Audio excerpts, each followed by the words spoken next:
It is time to look ahead to the second game in the IPL 2017. The Maharashtra Derby is our focus. It's Mumbai against Pune. One team that's won the tournament twice, one team that had a disappointing first year in the IPL. I'll be in the company of Ajit, Agarkar and Brad Hogg to talk about that game. Gentlemen, welcome. We'll get to you in just a minute.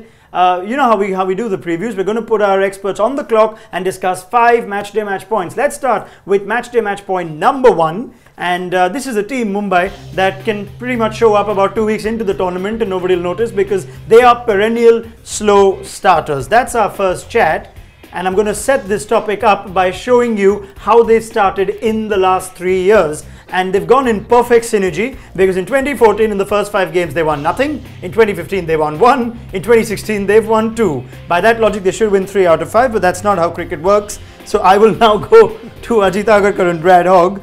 Ajit, you have 45 seconds to list as many reasons as you can to tell me why are Mumbai slow starters. Your time starts now.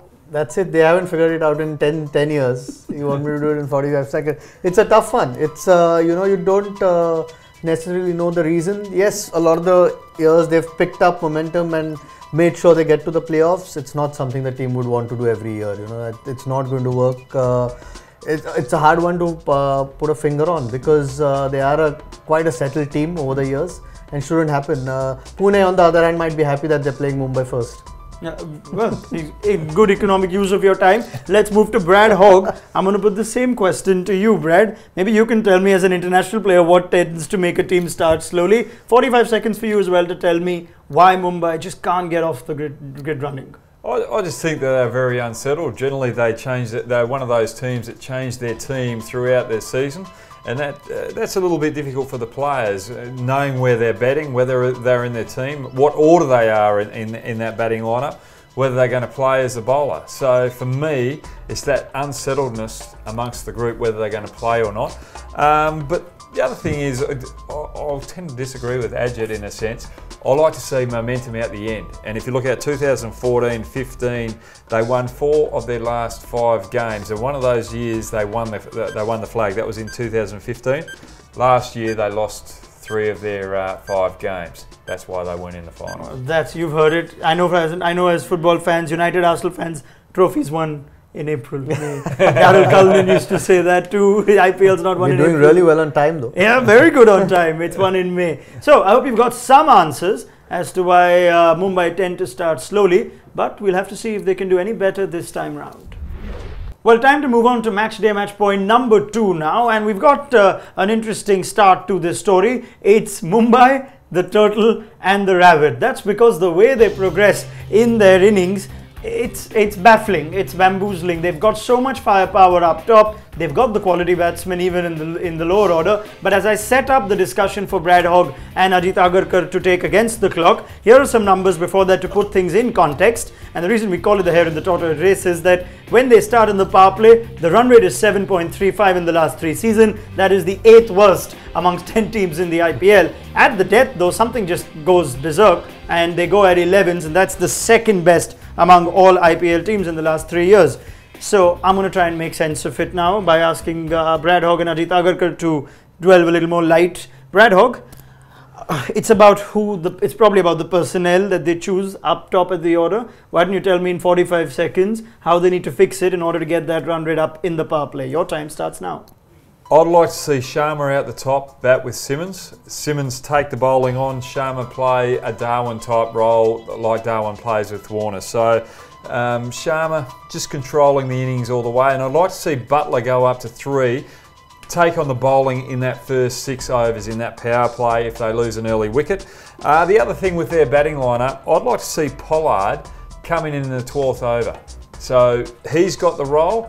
No matter what the situation of the game, he comes in at the 12th over so he can spend time out in the middle and then really dominate when he feels comfortable out in the middle. So he's got more balls to take on the opposition bowling.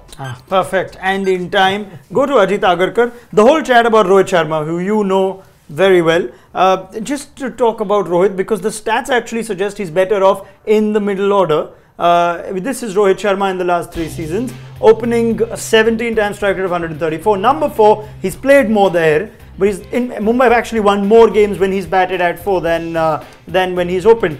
You know the man well, you know where he likes to bat, and you know how the composition can change if he chooses to bat up or not. So I'm going to come to you now for the exact same thing. Where should Rohit Sharma bat for MI, given the personnel they've got this season? Your 45 seconds. Start now. Yeah, I mean, ideally at the top of the order. I mean, nowhere lower than number 3, obviously. The thing with him at the moment is coming back from an injury. You don't know what sort of form and fitness he's at the moment. So maybe they would want him to bat at number 3, not expose him to the new ball. Ideally, should open the innings, bat as many balls as he can. Even though that stat shows that in the middle order, of course, he's batted a lot more innings. He controls the inning really well at the top and is more than capable of getting hundreds, which is such a bonus, and explodes towards the end of the inning. We saw that run rate of Mumbai Indians. It's not just to do with the explosive batters that they have at the bottom, but also because Rohit Sharma bats through the innings and explodes towards the end of the innings. All right. Well done. You got it in time, your answer. Perfect time. Let's see where Rohit Sharma goes. Just like Rohit Sharma. Better timing than with the bat. Yeah. Oh, by a mile. My Aussie. Sorry, we've got to get one in there. No, What was the question? Rohit Sharma's the timing just as good as Rohit Sharma. You too, Brad Hogg, actually, with that. Thanks very much. So, you've got it. Rohit Sharma should ideally bat top 1, 2 or 3. We'll find out when Mumbai take the field on Thursday.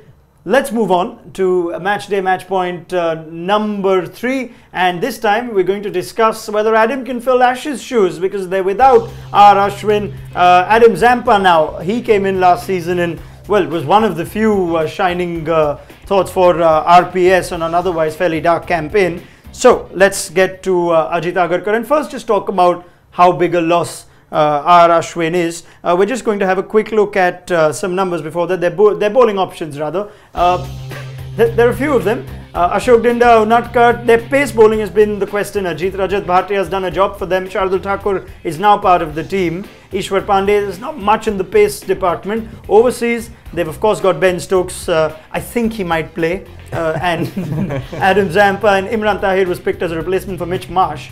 So, looking at those options, I'm going to come to you and say, do they have enough to back for R. Ashwin's absence? And just what are the problems they're going to face in their bowling? 45 seconds starts now. That's expecting Ben Stokes plays. No, he's probably been the find of the season last year, in spite of having a poor campaign. Pune, Zampa stood out. Ashwin's loss will be felt because of the experience and the quality he has. Plus, he's always going to be a certainty in that lineup. I think by the looks of it, with Ben Stokes as the batting all-rounder, they're likely to then play Zampa and play an all-Indian seam attack, which they've tried to reinforce a little bit. Again, very, very light on their bowling. I think it's their bowling which might again dictate their season, and Zampa will need to have a big season. I mean, he looked really good every time he bowled. They need one more from him. And once again, Ajit Agarkar is acing it with his time. I'm going to come to Brad Hogg now. Adam Zampa was a real standout spinner. How much do they rate him at home now? He seems to be a regular in the T20 lineup. BBL wasn't too bad. Can he play the lead spinner's role though? Brad Hogg, 45 seconds starts now. I'd definitely like to see Adam Zampa play a lot more. They tend to leave him out with the Australian team every now and then, and that disappoints me because he's our frontline spinner in the short version of the game.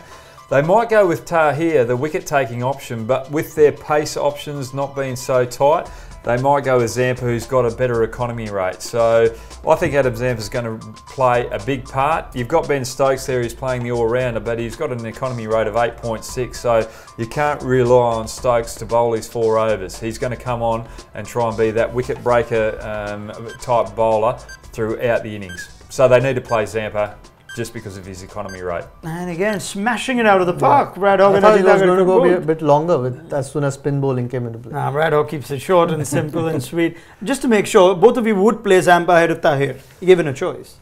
If I had a, for sure. If I had a better quick bowling attack and knowing that they're going to keep it tight in that first 6 overs and we've got some good death bowlers, I might have gone for Tahir, who's probably got more range of wicket-taking deliveries than Adam Zampa. But with their attack, Zampa's the one for me. Okay, let's make sure that happens, otherwise we'd be pretty disappointed. I'm sure Brad Hogg would be, but let's see how Adam Zampa goes. He's got a big responsibility as the lead spinner. Let's see how he starts against Mumbai. Let's move to match day match point number 4, and this is the one that should ideally take the headlines because it is of course under Steve Smith that RPS will start tomorrow. It was a bit of a surprise when it happened because we weren't too sure if it was MS Dhoni who had stepped down or whether the franchise had made the move. It turned out to be the latter. They went with Steven Smith, and MS Dhoni will now play under him. For the first time in the IPL, he will not be captain of his franchise. So it begs the question on how good a leader can Steve Smith be in IPL conditions. Just have a look at his T20 captaincy record. And Brad Hogg, if you're looking at all T20s, that's 27 matches, he's won 19. So, and we know what Steve Smith brings to the table as a leader. So let me just come to you first. All that has happened in the last couple of months for Steve Smith and the love that he's got from the Indian media, but the challenge of captaining a team with the likes of MS Dhoni, Faf du Plessis, 2 captains already in that. What kind of challenge does this pose for him? 45 seconds, off you go. Well, you've got a third captain in there, Ajit Rihani as well, also captain India this year. I think it's going to be pretty tough for Steve Smith. One, knowing all the Indian players, how they feel. I think Dhoni or Ajit Rihani's got a better feel for that side of the captaincy. But also, Steve Smith's workload. He captains the Australian Test team, their one-day team, their T20 team. The extra work that goes into that off-field with the marketing, the interviews, he's going to have more of that work with the Pune. Yeah.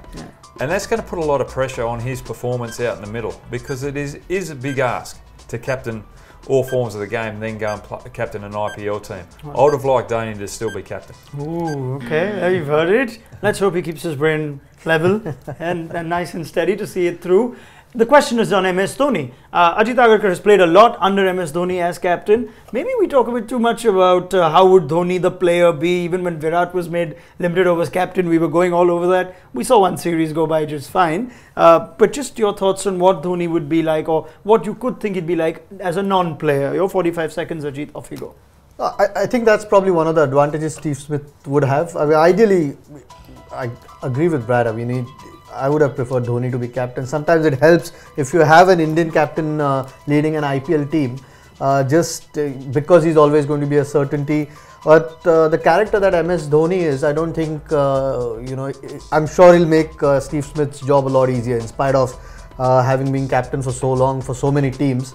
And that's one of the advantages that Steve Smith had. He's not one of those guys who'll be in there and he'll let Steve Smith do his job.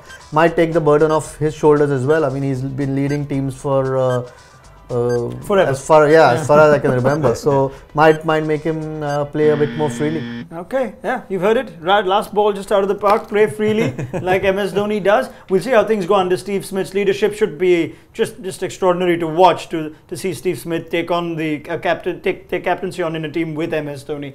Okay, let's move to our final match day match point now, and we are going into the playing 11. So let's dig our hands into this and see what Brad Hogg and Ajit Agarkar have picked as their playing 11.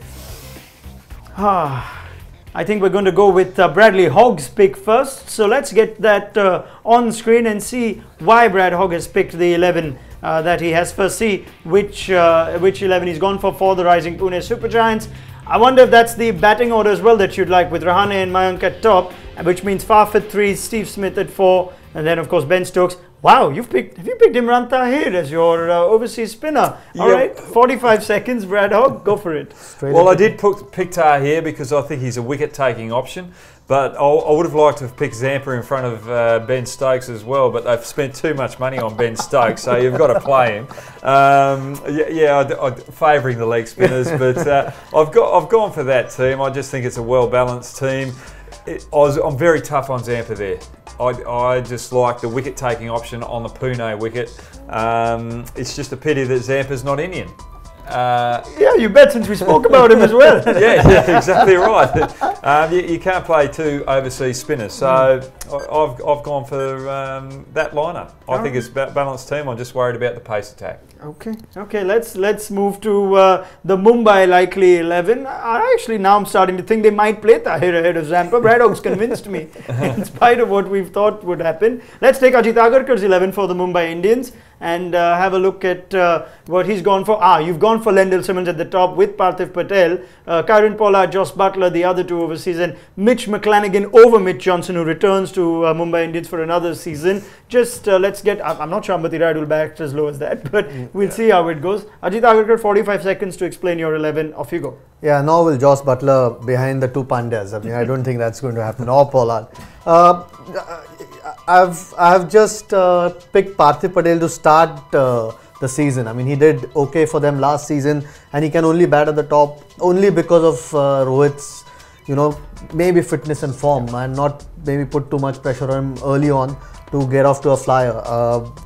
I think once he's in his groove, I'd prefer Rohit to open, but the rest of the team almost picks itself. McClanagan has had good results for Mumbai over the past few seasons, so brings that experience. I mean, Mitchell Johnson, if he's killing people in the nets, might play ahead of him, but both equally good. So pretty settled lineup, and Rohit's form is going to be critical for them. Okay, just a bit was more, but yeah, you got it close, right.